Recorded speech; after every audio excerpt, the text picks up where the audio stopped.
అరుణాచల శివ భక్తి యాత్ర యూట్యూబ్ ప్రేక్షకులందరికీ స్వాగతం అండి. ఇప్పుడు మీరు చూస్తున్న ఈ గృహ జమ్మూ కాశ్మీర్ రాష్ట్రంలో కాట్రా పట్టణం నుంచి 3 గంటల సమయం ప్రయాణించిన తర్వాత శివకోరి అనే గ్రామానికి చేరుకుంటాం.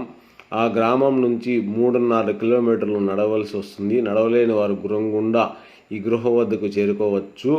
ఈ గృహ యొక్క చరిత్ర ఏమనగా, మహాదేవుడు భస్మాసుడికి వరం ఇచ్చిన తర్వాత భస్మాసురునికి ఆ వరం పనిచేస్తుందో పని చేయదో అని అనుమానం కలిగి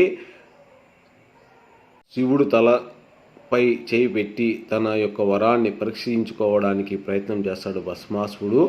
అక్కడి నుంచి మహాదేవుడు వెళ్ళిపోవడం జరుగుతుంది.